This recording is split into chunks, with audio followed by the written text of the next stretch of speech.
Bonsoir Devox. Merci, il y a certains qui ont répondu devant, ça me fait très plaisir. Alors, bon, je vais peut-être essayer de moins bouger, je sais que ça donne le tournis à certains. Alors, bienvenue pour ce talk donc, sur le design de l'erreur. Donc c'est la Director's Cut.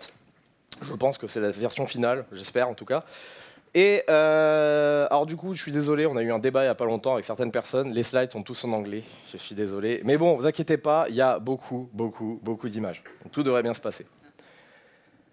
Et puis bon, on va commencer par une petite histoire standard. Donc au commencement de ce talk, il y a une interrogation, une question de base. Qu'est-ce que c'est une erreur?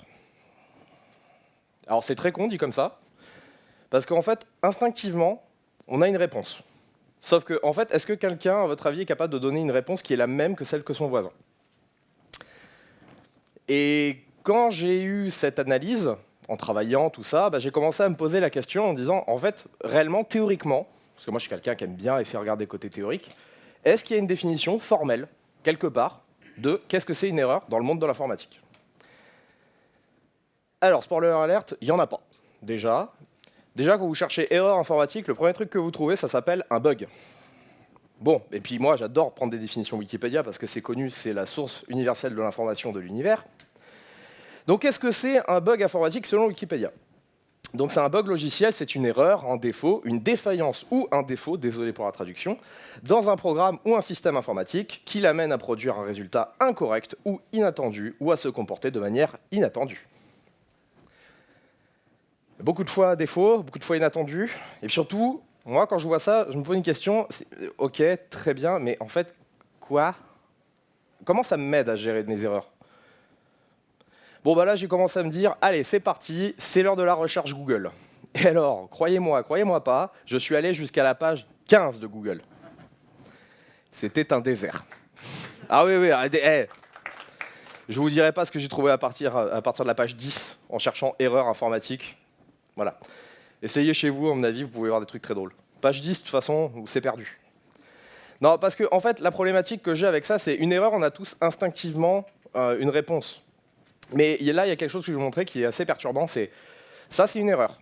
Pour ceux qui ne l'ont pas, c'est une erreur sur une application en Java qui dit qu'il y a une erreur sur un contrôleur. Donc c'est une erreur faute de système de serveur. Ça, c'est une autre erreur. C'est une null pointer exception qui est fait... Si on connaît Java, on voit que ça vient d'un file input stream et que ça vient de quelque chose. Ok, c'est aussi une erreur. Ça, si vous le récupérez dans une console que vous appelez une API, c'est également une erreur. Il y a une grosse thématique erreur 500, vous remarquerez, parce que ça, c'est un peu notre métier. Mais globalement, c'est également une erreur. Ça aussi, c'est une erreur. Alors, je suis allé sur le site, un vieux site qui traînait dans mes favoris, parce que je suis un gros joueur de jeu de rôle qui s'appelle EdDND. Et il se trouve qu'entre-temps, le site avait évolué et je suis tombé sur une 404, la fameuse page not found. Et ça, c'est une erreur. Et ça, quand vous l'avez sur un formulaire quelque part, typiquement la SNCF, comme là ça a été pris, un incident technique est survenu, veuillez essayer un peu plus tard, c'est également une erreur. Et ça commence à devenir compliqué parce que autant on peut essayer de comprendre instinctivement c'est quoi une erreur, autant toutes ces choses-là sont des erreurs mais se traitent toutes différemment. Donc on va essayer de, une fois qu'on aura fini, qu'on sera remis de nos émotions, de trouver en fait comment améliorer tout ça. Parce que moi, quand j'ai trouvé ça, j'étais vraiment pas heureux. Donc ce qu'on va faire, on va essayer de tirer la bobine et essayer de trouver qu'est-ce que c'est une erreur, comment est-ce qu'on peut essayer de mieux les gérer dans le système, et surtout, comment est-ce qu'on peut un peu changer notre vision dessus. Donc le slide promotionnel traditionnel. Bonsoir, je m'appelle François Techenet, je travaille chez Startree, c'est une société américaine. Nous faisons une base de données qui s'appelle Pinot, qui est Fondation Apache, qui est open source, qui a été créée chez LinkedIn initialement. Et globalement, c'est un gros cubolab distribué. En gros, quand vous allez sur LinkedIn, le truc qui fait les compteurs de vues de nombre de personnes où votre post a été vu, c'est du Pinot derrière. Les stats des restaurants chez Uber, c'est du Pinot derrière. Voilà, on fait ce genre de choses. Et moi, je travaille à développer le cloud. Avec cette solution. Donc moi au bureau je fais du Kubernetes, du Rust, du Kotlin et je suis donc un développeur fonctionnel dans un monde de SRE. Ça fait de moi quelqu'un bizarre qui lance des VM et qui utilise le terme monade. Dans le monde d'avant je faisais plein de trucs, beaucoup sont morts. Sonitex c'est en cours, vous inquiétez pas, ça revient. Les autres on verra plus tard. Je faisais plein de trucs mais bon on s'en fout. Voilà. Alors, Juste une petite parenthèse, ce talk n'a pas pour but de vous donner des moyens pratiques de comment gérer vos erreurs. Notamment, de 1, parce qu'il y a une très bonne présentation qui a été faite mercredi matin par François Armand dessus. Si ça vous intéresse de voir techniquement comment on peut gérer des erreurs dans votre code ou dans vos API, allez voir ce talk-là. Nous, on est vraiment sur un talk beaucoup plus de réflexion et sur on va dire un voyage. Donc, plongeons tous ensemble dans l'univers des erreurs. Donc, où est-ce qu'on en est? Voilà, toutes ces erreurs, hein, tous ces machins. Et il faut qu'on arrive à trouver une définition commune. Qu'est-ce que c'est? Comment est-ce qu'on peut les formaliser? Comment on peut définir ce que c'est et essayer donc du coup d'avoir une réflexion autour? Alors, les erreurs au commencement, quand on prend juste comme ça, instinctivement, il y a une réponse que vous avez tous, c'est une erreur, c'est quand quelque chose va pas bien. Alors pas bien, c'est difficile de le dire. C'est quoi pas bien? Deuxième chose que vous avez quasiment tous instinctivement, on essaie de les esquiver. Le but du jeu, c'est d'en avoir le moins possible, ou au moins de les esquiver. Et globalement, on s'arrête là. C'est la réflexion moyenne que j'ai vue dans la plupart des projets. Peut-être que vous en avez déjà une un peu meilleure, mais si on est assez honnête, dans la majorité de notre industrie, les erreurs sont catégorisées comme ça.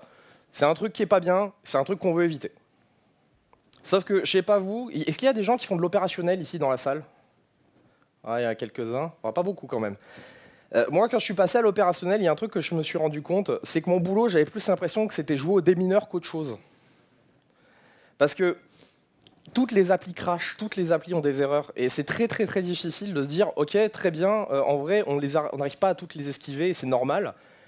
Mais du coup, la réflexion qu'on a derrière, c'est comment est-ce qu'on peut réussir à prévenir ces erreurs?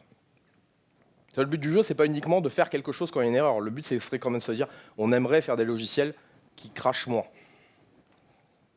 Donc, en fait, quand on essaye de creuser ce truc-là, eh ben, on finit par chercher. Et déjà, je vais être honnête avec vous, quand on essaie de faire une première définition d'erreur sur comment on peut les prévenir, je vous ai un peu menti en vous disant que j'ai pas trouvé de documentation. Page 15 de Google, j'ai trouvé quelque chose. Alors vous les connaissez ces sites-là, vous savez ces sites HTML moches qui ont été faits dans les années 90 généralement par un prof de fac et qui a même pas de CSS dessus.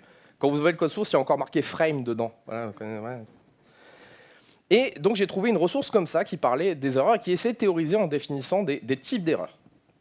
Donc dans ce site, il définit les erreurs comme de 3 grandes familles. Les erreurs sémantiques, les erreurs d'exécution et les erreurs de logique. Les erreurs sémantiques, c'est tout ce qui concerne les grammaires des langages.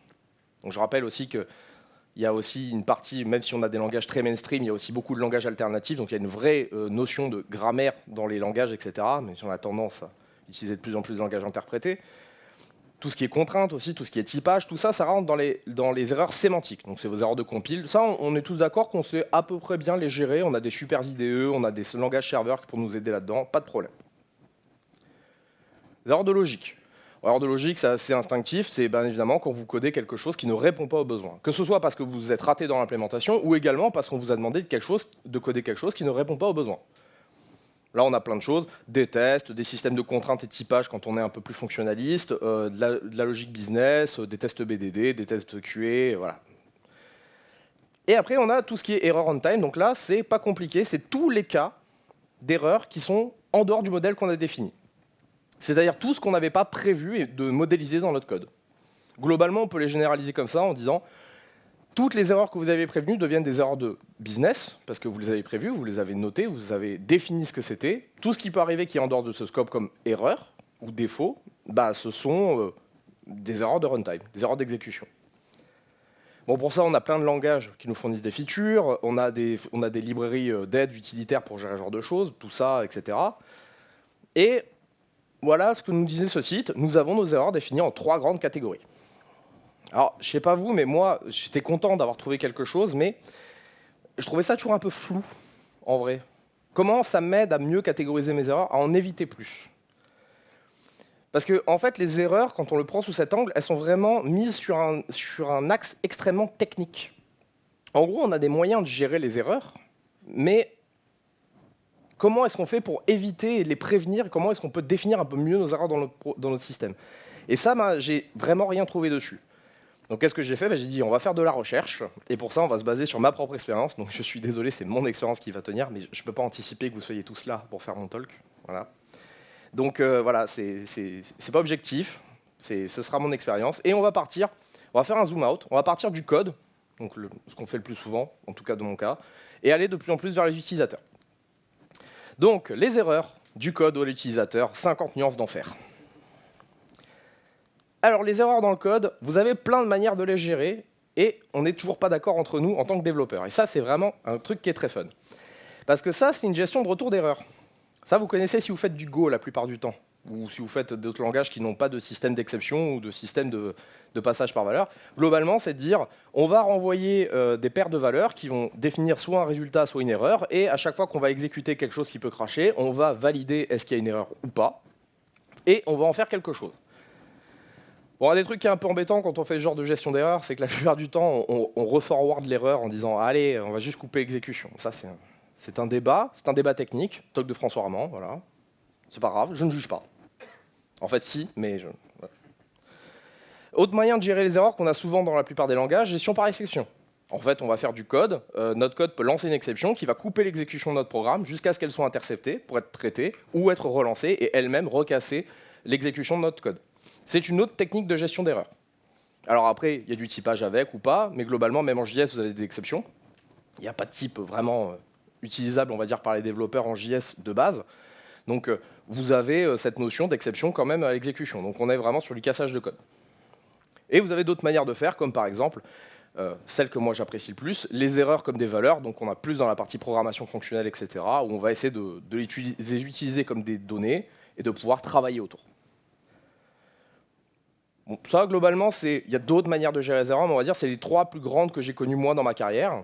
Et si on fait un point technique déjà de réflexion autour de ça, bah, c'est qu'en gros, ce qu'on fait dans notre code, là, les bouts de code qu'on a vus, c'est on cherche à arrêter et à intercepter les erreurs, quelles qu'elles soient, la plupart du temps, le maximum possible.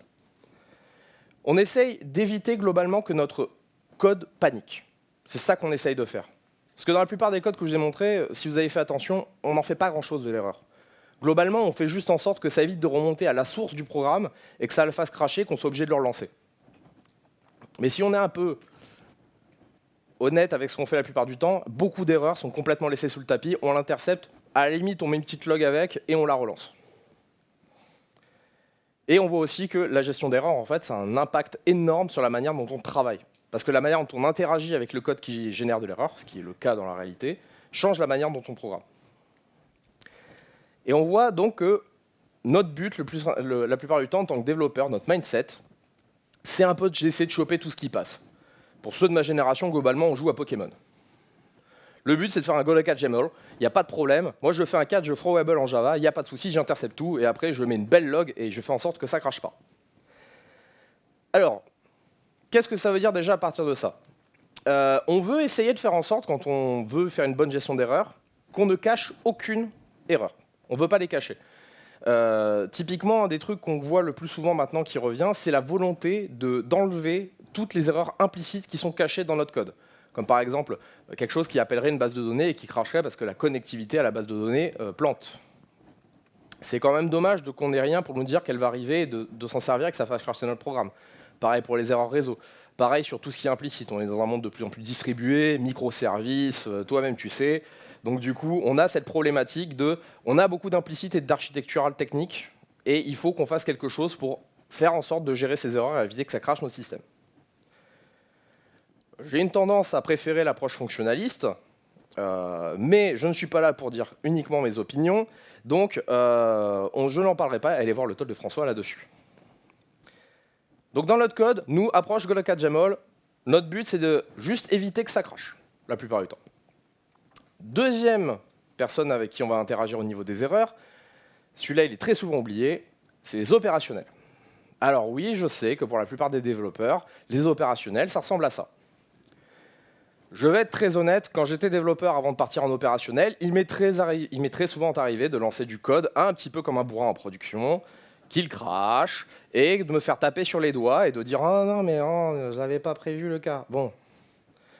Non, parce que si on prend une erreur, ça, c'est une erreur. Imaginez, vous êtes opérationnel, vous avez une application, vous la lancez. Vous êtes opérationnel, c'est-à-dire que vous n'avez pas codé l'application, on vous donne un package. C'est une boîte noire. Vous le lancez, il y a ça qui sort. Alors, c'est donc une runtime exception, donc c'est une erreur d'exécution. C'est du Groovy. Ah, je vois qu'il y a quand même Groovy DSL Executor. Ouais. Allô, le développeur, s'il vous plaît, est-ce que quelqu'un peut m'aider? Et puis même vous, en tant que dev, vous récupérez ça. En vrai, à part lancer, essayer de retrouver exactement ce qui a été lancé, impossible à retrouver. Donc, c'est un truc qu'on oublie régulièrement, mais les opérationnels, c'est des utilisateurs de notre application. C'est des utilisateurs chiants. Hein. C'est des utilisateurs qui ne sont pas intéressants en termes de business value, mais c'est quand même des utilisateurs de notre application.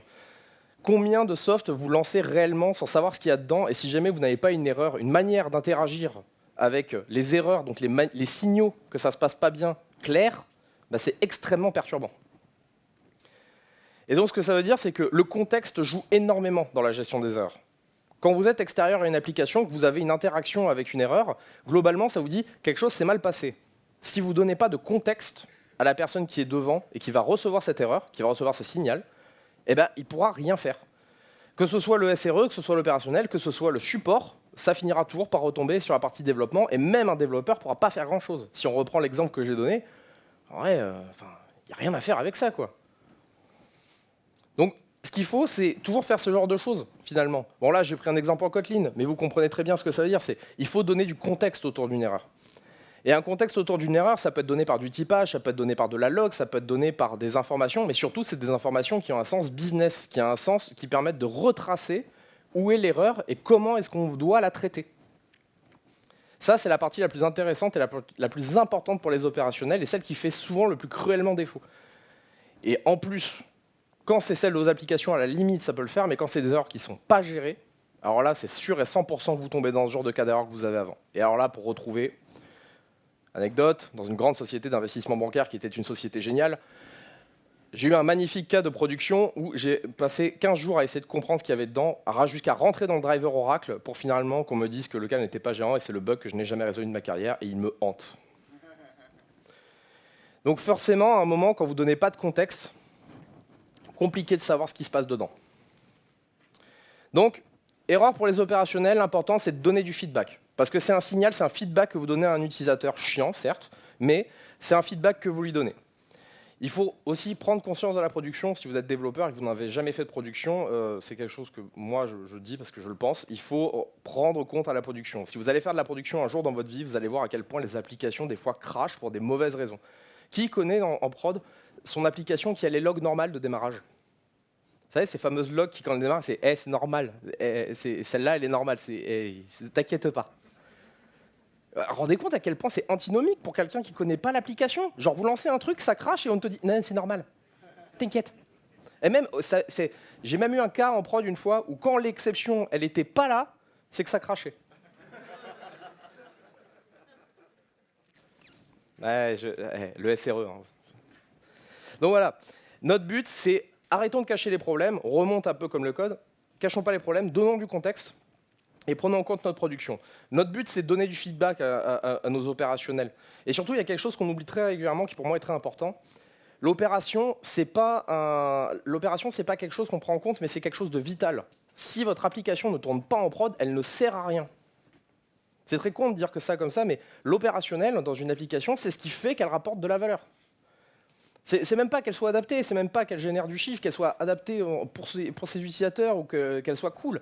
Si elle ne tourne pas, si elle n'est pas disponible, bah, elle ne fait rien.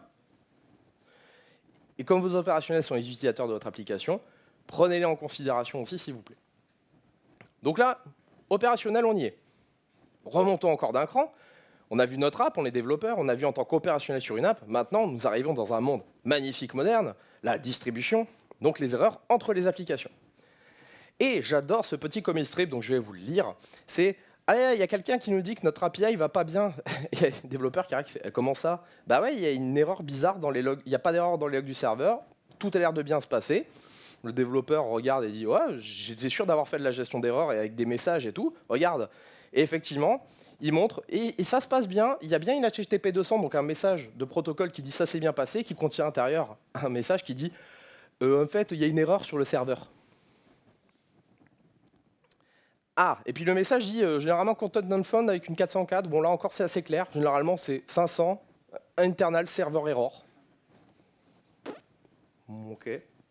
Parce que même sur un système très simple, une API avec un système d'order, voilà, un vieux truc d'achat. Vous avez une API pour pouvoir passer des commandes et elles vont être, vous devez les payer, elles vont être livrées chez vous. Voilà. Si je vous dis qu'il y a une erreur et que je vous dis 500, voilà, vous recevez ça au support. Est-ce que ça vient du système de paiement? Est-ce que ça vient du système de shipping peut-être? Peut-être de l'API en vrai, peut-être aussi de la gestion de commandes. Peut-être que c'est la communication entre toutes les applications qui est en train de planter. Voire peut-être que c'est un des milliards de trucs qu'on utilise en dessous, toutes nos librairies qu'on utilise en dessous, notre base de données ou notre système extérieur, etc. etc. Et ça, c'est un vrai problème en fait quand on y réfléchit parce qu'on est dans un système qui est de plus en plus maillé. On fait de plus en plus d'interactions entre les applications. Et globalement, faire du support, c'est un peu faire du journalisme, faire de l'investigation et se dire, en fait, où est la source même de ce qu'on m'a envoyé en frontal. Et c'est quand même assez ennuyeux quand on prend par ce bout-là. Donc il faut qu'on arrive à trouver un moyen, dans une gestion d'erreurs cohérente dans un système, de donner un moyen aux gens de traquer une erreur. Soit de donner l'information en frontal, pour être capable de donner assez de contexte pour savoir d'où vient l'erreur. Parce que là, l'erreur, quand on a l'erreur sur le commit strip, ça pourrait être très bien aussi un truc qui dit quelque chose ne s'est pas bien passé dans le système de paiement. Quelque chose ne s'est pas bien passé quand j'ai appelé Stripe pour faire le paiement. On est déjà beaucoup plus rapide à trouver ce genre de choses. Et même si ce n'est pas ça, peut-être donner un contexte ID avec du zipkink, dire j'ai une erreur dedans, voici l'ID de la requête qui a été traquée dans tout le système et tu vas pouvoir retrouver l'erreur. Parce que quand on fait du support entre plusieurs applis, globalement, on va être clair, hein, c'est une chasse au trésor. Hein. C'est globalement qui s'est déjà amusé, enfin qui s'est déjà retrouvé en prod à avoir une erreur et se dire hey, je vais SSH sur toutes mes machines, je vais grepper toutes les logs de prod pour trouver le message en question. C'était agréable? Voilà, c'est bien ce que je me disais. Alors, pour les YouTube, c'était non la réponse. Ok, donc ça c'était la partie juste technique, connexion entre les apps. Remontons encore un cran plus haut. Erreur pour les utilisateurs. Alors là, je ne sais même plus où aller. Il y a tellement de cas, tout le monde a en tête un formulaire qui était complètement pété, vous ne savez aucune idée de pourquoi ça plante. Une application qui tout à coup crash, pourquoi, vous n'en savez rien. Il y en a plein. Je vais mettre une générique que vous avez très régulièrement. Une erreur est survenue, un problème semble s'être produit pendant la tentative de connexion à nom de société. Merci de réessayer ou de contacter le support sur notre forum. En tant qu'utilisateur, moi j'ai ça m'énerve au plus haut point. Parce que je ne sais pas si je suis censé recommencer dans 5 minutes. Est-ce que je peux essayer de relancer d'ailleurs? Est-ce que c'est pas dangereux? Parce que si c'est sur un site bancaire, est-ce que mon virement il est parti? Il n'est pas parti, par exemple? Est-ce que je peux relancer? Est-ce que c'est grave si je relance? Est-ce qu'il vaut mieux que j'attende 5 minutes? Est-ce qu'il vaut mieux que j'attende 24 heures? Est-ce que c'est peut-être un champ qui était manquant? Enfin, un champ manquant non, mais est-ce que c'était une information qui n'était pas bonne? Tout ce genre de choses. Et ça, c'est extrêmement perturbant parce qu'on ne donne aucun feedback et il n'y a aucun moyen même de donner à l'utilisateur un moyen d'essayer de corriger de lui-même le problème, en fait. Parce que des fois, vous appelez le support et en fait, il se trouve que c'était votre configuration qui n'était pas bonne. Et vous auriez pu régler le problème si on vous avait donné l'information, chose qu'on n'a pas faite. Donc quand on prend tout ça et qu'on retourne en arrière, alors déjà c'est bon, il reste 20 minutes de talk, tout va bien. Nous avons fini notre magnifique périple. On est arrivé sur le port, on va partir dans le monde magnifique, le monde merveilleux des elfes. Pour ceux qui n'ont pas reconnu, c'est l'heure des anneaux, c'est la scène de fin, les arbres gris, tout ça. Et donc posons-nous 5 minutes. Par rapport à tout ce qu'on vient de voir, toute la gestion d'erreurs qu'on fait entre toutes les applis de l'application jusqu'à notre utilisateur, comment est-ce qu'on peut faire pour redéfinir une erreur? Repensons donc nos erreurs ensemble. Les erreurs, c'est un moyen générique de définir un comportement anormal. Là, je pense qu'on peut tous être d'accord, c'est un comportement anormal. Ce n'est pas un comportement faux, c'est un comportement qui est anormal, un comportement qui n'est pas attendu par notre système. Si on est honnête avec nos productions, les erreurs ne sont pas un comportement exceptionnel. La blague est totalement volontaire, ce n'est en mode exceptionnel. C'est pas quelque chose qui est anodin, c'est quelque chose que vous avez tout le temps. On a tous des erreurs en prod, c'est pas quelque chose qui est anormal, c'est quelque chose qui fait partie du cycle de vie de votre application. De la même manière que l'évolution de vos business features, de la même manière que votre business évolue, que vos applications, votre techno évolue, votre archi évolue, toutes ces choses-là, on les a traquées, on a trouvé des moyens de les gérer. Les erreurs, la plupart du temps, le système de tracking, il n'existe pas et on ne fait pas du tout évoluer ce modèle. Les erreurs, c'est un signal. Une erreur, ce n'est pas une fin en soi. Une erreur, c'est juste un signal qu'on envoie à des utilisateurs, que ce soit les développeurs, que ce soit les opérationnels, que ce soit les gens du support, que ce soit les utilisateurs, que quelque chose d'anormal s'est passé. C'est vraiment littéralement un signal. Le contexte est très important parce que c'est ce qui permet de catégoriser une erreur, ce qui nous permet de la régler, de potentiellement savoir ce que c'est, d'éviter de passer des heures et de gagner du temps. Et attention, contextualiser, ça veut dire contextualiser, c'est donner assez d'informations à la personne qui reçoit le signal pour être capable d'influencer le système dans lequel il y a eu l'erreur. Et quand je dis influencer, c'est pas ouvrir un ticket en disant il y a eu une erreur. C'est être capable de dire je sais que ce truc-là, je peux modifier, c'est peut-être une configuration que je peux changer. C'est une véritable influence. Vous comprenez l'idée générale, je pense, derrière. De ne pas juste regarder et faire ah, une erreur. Dommage. Et les erreurs donnent de l'information sur la cause, dans le meilleur des cas. On peut aussi étendre à partir de là. Les erreurs servent souvent de métrique de validité du système. C'est vrai que c'est un bon indicateur de est-ce qu'une application est bien réalisée ou non, ça on va dire c'est très subjectif, mais elle sert souvent de métrique, d'indicateur pour savoir si une application se porte bien en production. Souvent c'est le premier truc qu'on traque quand on fait du monitoring d'appli, c'est combien y a-t-il d'erreurs, le rate d'erreur à toutes les 5 secondes, 1 minute, etc. Et ça nous donne un indice de qualité, on va dire, sur la santé de notre application. On a vu aussi que les erreurs, quand on commence à penser au niveau système, les erreurs devraient composer. C'est-à-dire qu'en fait, une erreur qui est donnée dans une source doit être capable d'être composée avec d'autres erreurs dans notre système de manière à venir donner une information qui est cohérente par rapport à l'ensemble de notre système. Oui, c'est très bizarre quand on dit ça, de donner une information qui est très grosse, parce qu'on a envie que l'information soit la plus simple possible, mais ça représente notre système. Si vous avez une erreur de paiement dans Stripe qui est cachée derrière 15 services, en fait, il y a eu 15 services entre-temps. Donc quand vous allez remonter la trace, oui, les 15 services, ils doivent être présents, vous devez les voir. C'est beaucoup d'informations, oui, parce que votre système est complexe, c'est tout.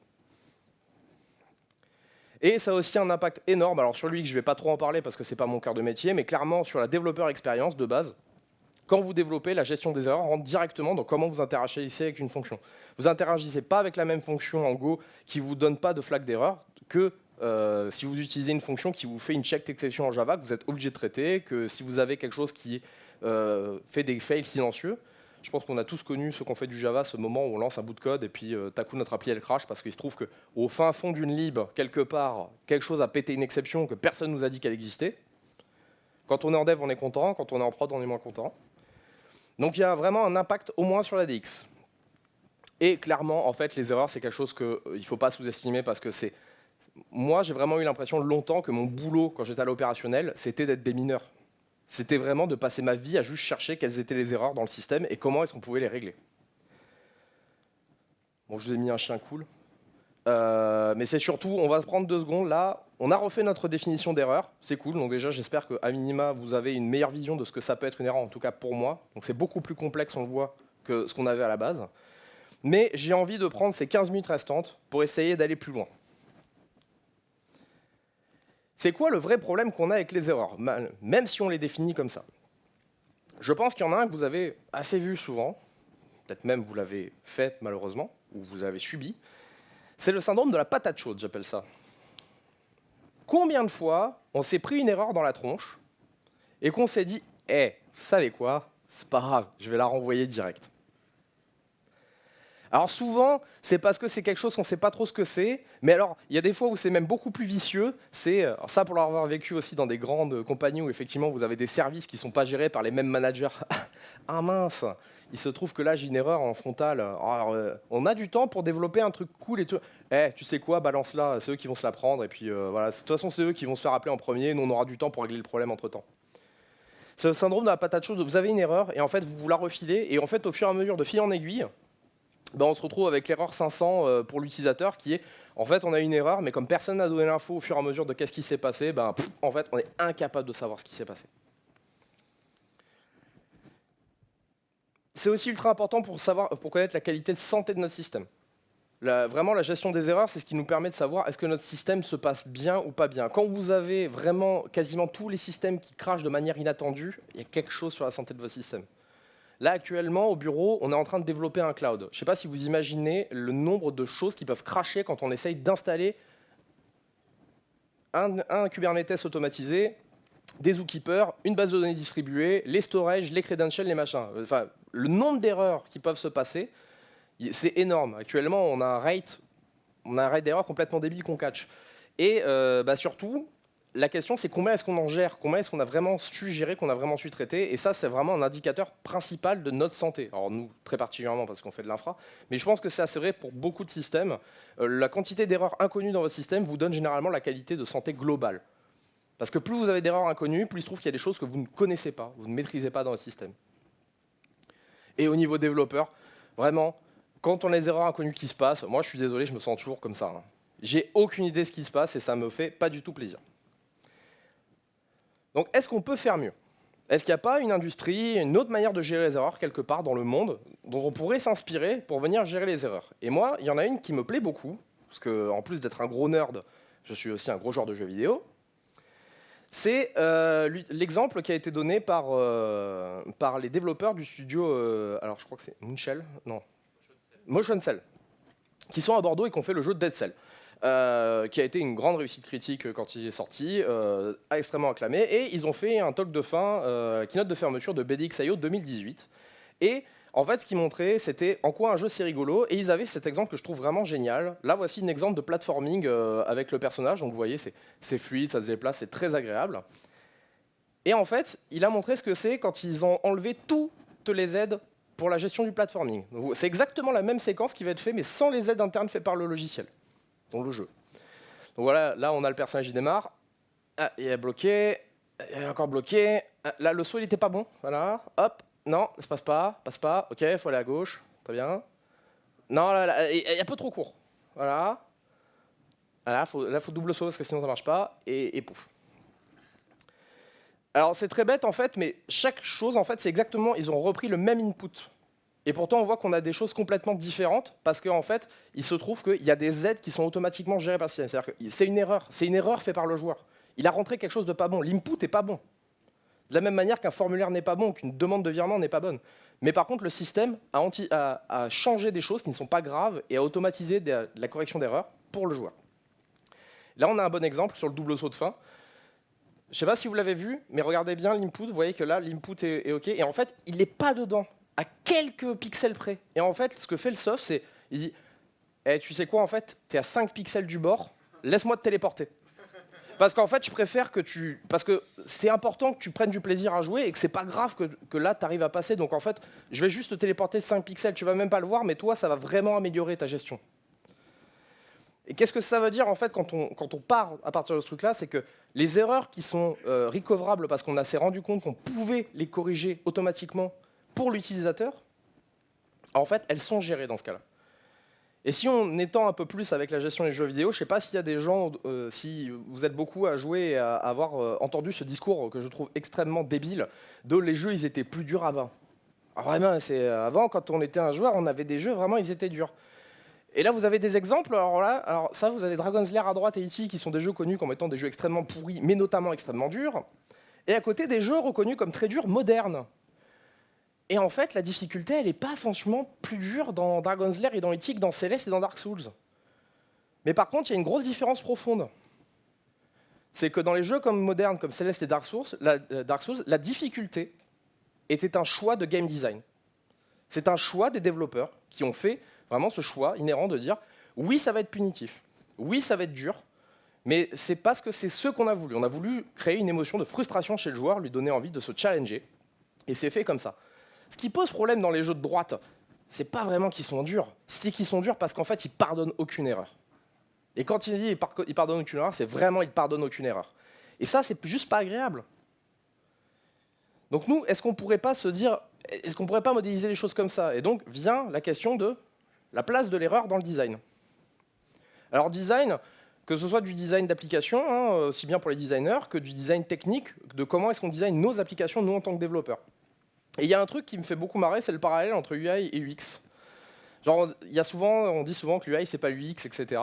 Et en fait, la gestion des erreurs, ça rentre exactement dans ce même genre de choses. Actuellement, l'erreur, c'est considéré par beaucoup d'entre nous comme de l'UI, de la technique. Alors qu'en vrai, c'est pas que de la technique. C'est une grosse problématique de conception autour. L'erreur, c'est un problème de conception. En gros, on doit Alors bon, bien sûr, là on va un peu loin, mais on doit embrasser vraiment la douleur des erreurs, parce que c'est quelque chose qu'on n'a pas envie de gérer à la base, mais c'est quelque chose qu'on subit et l'utiliser comme moteur pour la suite. Et là-dessus, la problématique qu'on a, c'est que les designers, ils sont pas plus forts que nous là-dedans en fait, hein. Ils ont autant de défauts que nous, c'est qu'ils conçoivent toujours en Happy Pass. De la même manière que notre code est conçu pour gérer du Happy Pass, c'est de gérer, quand on a les erreurs en prod, l'erreur en disant oui, bon alors dans ce cas-là on va faire quelque chose, bah, les applications sont designées exactement de la même manière.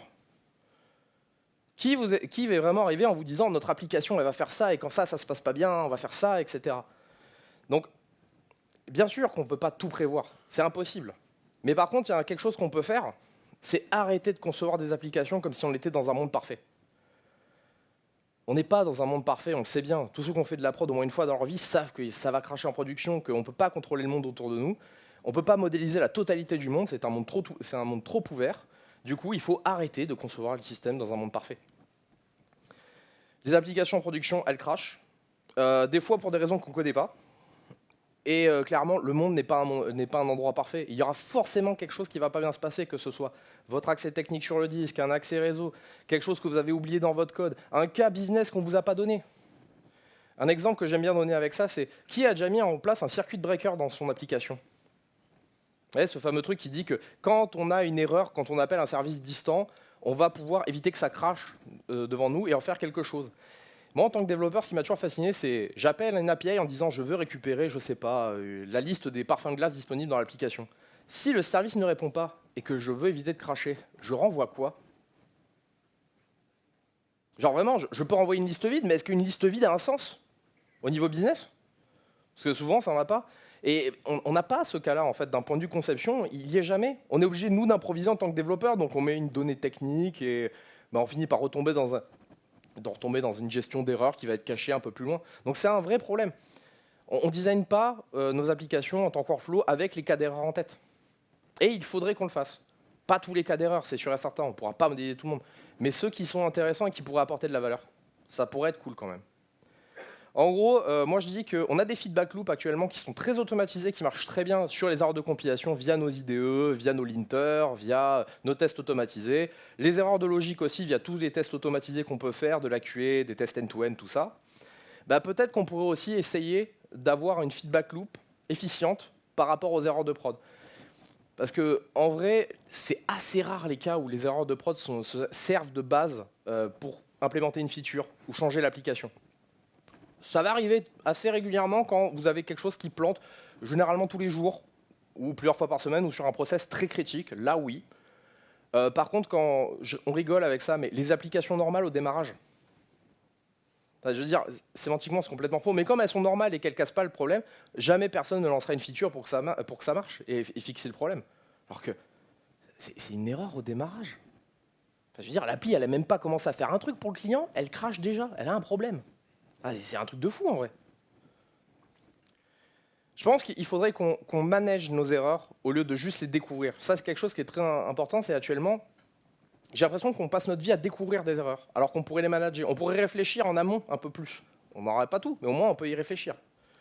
Et ça, ça va se faire uniquement par de la collaboration. Collaboration entre tout le monde, hein. Les designers, les opérationnels, les développeurs, tout le monde est impliqué dans l'histoire. Mais clairement, c'est un pan qui est largement abandonné actuellement. Parce que les erreurs, en fait, ça a des enjeux.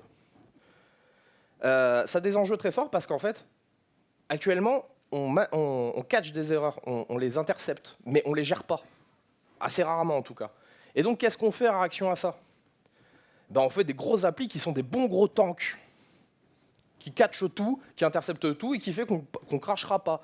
Mais ça n'apporte pas plus de valeur. Par contre, on a passé beaucoup de temps à faire en sorte que ce soit un tank.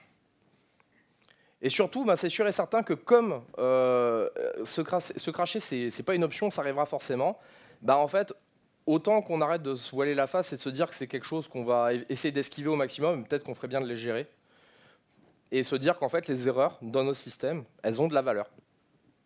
Et il faut juste se dire ça a de la valeur. Et moi, ça me fait penser à quelque chose, quand je l'ai déjà dit, j'aime bien essayer de trouver des choses formelles, aller voir du côté un peu plus à la recherche. Et quand je dis ce genre de choses en mode « oui, ça serait bien qu'on ait une boucle de feedback par rapport à nos erreurs, etc. », bah, moi, ça me fait vachement penser aux sciences empiriques. Parce qu'on se targue d'être une science en informatique, mais la réalité, c'est qu'on est une vraie industrie et que le côté scientifique, on le met souvent de côté parce que ça nous arrange bien et que ça nous ennuie. Mais une science empirique, c'est exactement ça, hein. Vous faites une hypothèse testable, généralement votre application, vous l'envoyez en observation en expérience, la test, la QA, quelque chose, au test automatisé, votre prod, elle va être validée. Et en fait, à partir de là, soit ça se passe bien et c'est une hypothèse validée. Bon, là, c'est la différence avec la partie scientifique en prod, c'est que bon, on n'arrivera jamais à la fin à ce qu'elle soit totalement validée.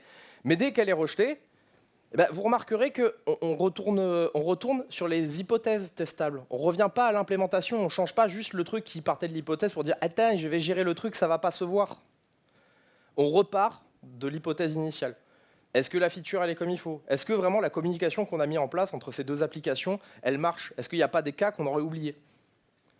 Donc moi, je propose un petit peu de dire, on n'est pas du tout empirique, peut-être qu'on devrait aller un peu plus vers le côté scientifique empirique. C'est bon, j'ai pas perdu tout le monde, tout va bien? Non, ça va, à première vue, je vois personne qui dort, tout va bien. Tout va bien.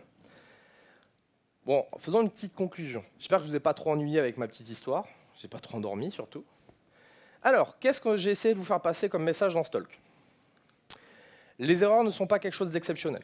C'est quelque chose qu'on a au quotidien. Acceptons-le et acceptons de devoir les gérer comme une entité qui a une raison d'être, et donc arrêtons de les oublier.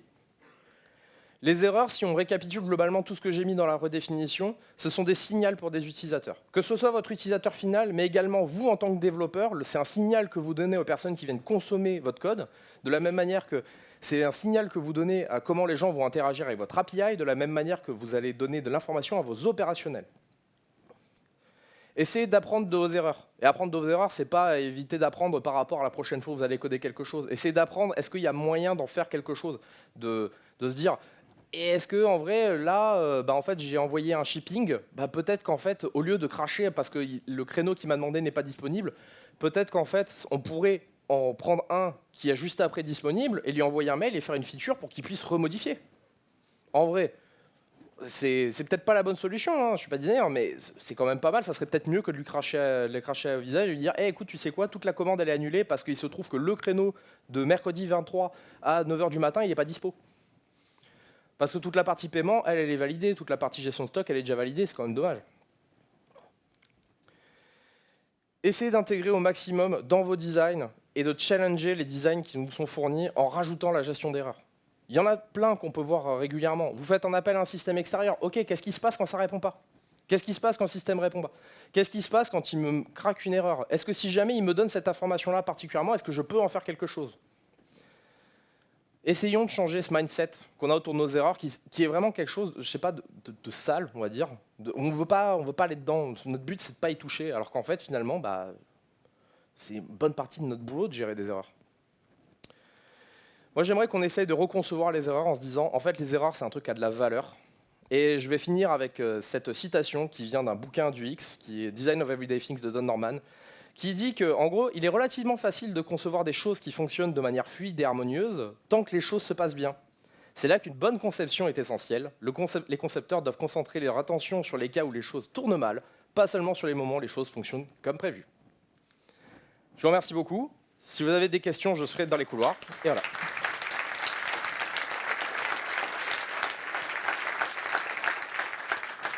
On a 1 minute 20 pour les questions. S'il y en a, j'en prends. Je pense qu'on aura le temps pour peut-être 1 ou 2 max, mais sinon, je suis dispo. J'aurais dû peut-être faire moins d'humour. Bonjour. Alors, je voudrais savoir si tu as des retours d'expérience sur un monde qui n'est pas binaire, parce que quand tu fais de la résilience, tu n'es plus dans un cas où ça plante ou ça marche. Des fois, tu renvoies une réponse, mais il y a quand même eu des erreurs que tu essaies de pas forcément trop montrer, tu essaies de compenser, tu fais des trucs. Et comme tu dis, par exemple, au restaurant, tu connais pas les glaces, tant pis. Le métier t'a dit, tu mets vanille fraise par défaut, et puis t'envoies ça, quoi. Et dans ce cas-là, comment est-ce qu'une prod peut gérer un monde qui est plus binaire en termes d'erreurs? Justement, en fait, il faut juste les prendre en compte. C'est aussi cette problématique, c'est tant qu'on les considère, en gros, les erreurs ne sont pas binaires, mais pourtant on les considère comme binaires parce qu'on fait, ah ok, en fait c'est un warning, c'est pas un truc important, donc on va le virer, on va mettre un cas par défaut. Bah ouais, mais peut-être qu'en fait, on peut pas se repencher 3 secondes sur le truc. Est-ce qu'en fait là, il n'y a pas un cas où finalement on peut en faire quelque chose? Moi, j'en ai un qui marche très bien là actuellement au bureau quand on installe des plateformes, on crée des routes de load balancing. Voilà, pour qu'il y ait des routages entre les systèmes. Il y en a certaines qui sont vraiment obligatoires, mais il y en a beaucoup d'autres où on a des erreurs, on va dire à la marge, qui peuvent arriver, parce qu'on n'a pas réussi à rajouter une route pour un cas optionnel, etc. Et celles-là, elles ne sont pas graves, on ne casse pas le système. Par contre, en fait, derrière, on les gère et on les envoie dans une autre queue qui doivent être faits pour dire, OK, on va dire à l'utilisateur, attention, j'ai pas réussi à faire cette ouverture-là de port, cette route-là, et toutes les X temps derrière, on essaye de gérer. On essaie de le réintégrer. J'ai dépassé, je suis désolé, mais on va faire ça en off du coup.